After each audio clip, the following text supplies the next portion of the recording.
All right, guys, welcome back. Hello. In this video, we're going to be talking about how to actually take notes. A lot of people don't know how to take notes. A lot of people get overwhelmed when it comes to this concept of taking notes. But I'm here to make it simple. This is my note-taking strategy, how I managed to get 5s on all of my AP exams, how I got like a 4.0 GPA, top 10 in my class, blah, blah, blah. These strategies worked for me, and I hope they will work for you. So here's my first tip. Stop taking so many notes. You're welcome. You're welcome. I just gave you permission to stop taking a ton of notes. Whenever you are reading, or whenever you're in class and you're listening to the teacher speak during a lecture, or you're reading lecture slides, you don't need to write down every detail. It's what I used to do. I'll show you an example of what I used to do. On the video, my notes used to be very detailed. I used to write basically essays on every single little thing. This is so inefficient. It will take so much time, and you are so much less likely to review those notes after class. My main tip is to actually spend more time thinking about what the teacher is saying, what the information on the lecture slides is, rather than writing. And this is important for 3 reasons. First of all, it gets you away from just mindlessly writing things down, because that's when a lot of people are taking notes, that's what they're doing. They're not really thinking about the information. They're reading it, they're seeing it, they're, very superficially thinking about it for like a second and then writing it down. You need to spend more time actually thinking about the information. And when you're thinking about the information, you should be asking yourself 3 big questions. Those 3 big questions are: why is this important? Why do I need to know this? How is it related to XYZ? These 3 questions are so fundamental in your learning of any subject, right? Whenever you're thinking of any new information, you should always be trying to relate it to other information you already have stored in your brain. And this is a concept that I touched on a lot in my other video, how to save hours of studying, or something like that. It's called relational priority learning, and it's exactly what it sounds. Is you're making the relationships between concepts the priority when you're learning, rather than just memorizing facts. Whenever you're writing down little facts and notes and superficially thinking about things, you're prioritizing memorization rather than relationships. And the relationships are what's really going to encode information in your brain for the long term. Okay, so now you're spending more time thinking about what the lecturer is saying, what the slides are saying. And what you also should be doing is, yes, you're still going to be writing, but you're only going to be writing down the key concepts and key terms. And once you've written these key concepts and key terms down, later you're going to be going through them, and you're going to be putting them into groups based on the relationships they have with each other.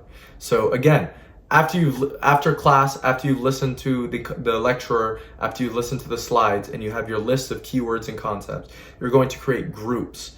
And these groups are going to be based on how you intuitively think of those concepts and how they're related. It should be personalized to you. It should not be based on what the lecturer said. It should not be based on the organization of the information on the lecture slides. It should be completely personalized. It can be so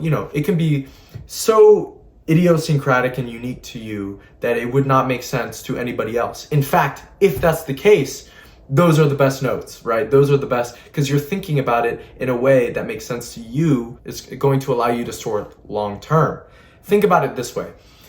Any traumatic event, anything that has a lot of relevance to you, right? You remember it a lot more, right, than any other event. You don't remember what you had for breakfast yesterday morning unless, a car crashed into your house and killed your goldfish, right? So unless that happened, you likely don't remember what you had for breakfast. But since the car crashed into your house and it killed your beloved goldfish, now it's like it has so much more relevance, and it has so much more emotional baggage tied with that you remember it a lot more. it's personalized to you essentially, right? Because that experience that you felt, that emotional baggage that is attached to that event is based on you personally. It's your memory, it's how you perceive the event.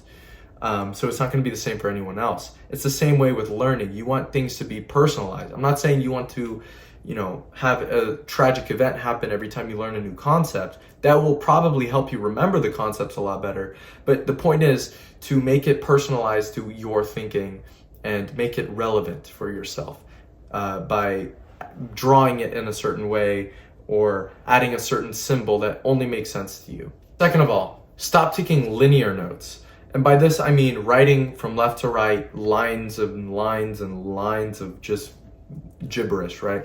Again, you saw my notes earlier. They were exactly that. They were linear notes. My retention of those notes was so low, you have no idea. I mean, I had to go over them so many times just to understand a concept, right? Just to get it through my brain for the fleeting 5 seconds that it lasted. So, a better way is to take non-linear notes. I'm going to show an example of what that might look like for what it looks like for me. Now, I go over in my other video about how I saved hours studying for my AP exams. I go over mind mapping, and mind mapping I think is the best way to take notes, at least for me.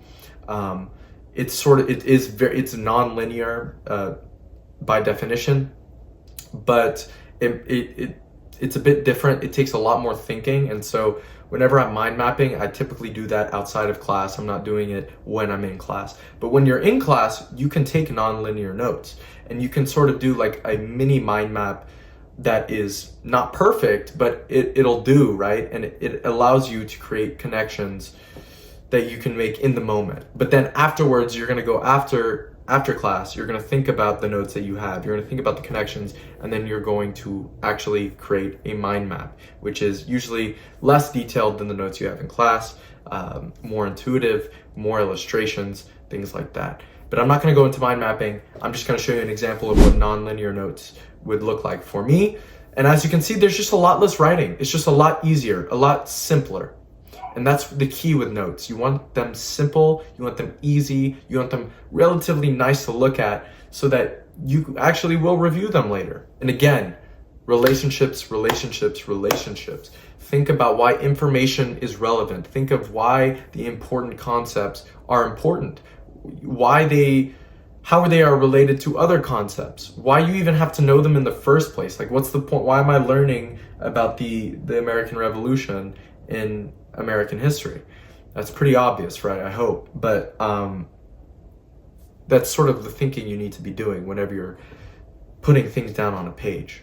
So I was talking about mind mapping earlier. I'm actually going to show you an example of what a mind map looks like. I'll also show you an example of the grouping that I did beforehand. So I wrote down the key words and concepts, like I said, I grouped them, and then I created a mind map. This is my preferred way of distilling a lot of information into a simple, intuitive sort of form that I can look back at later. And the good thing is that once you go through the process of asking yourself the big 3 questions, right?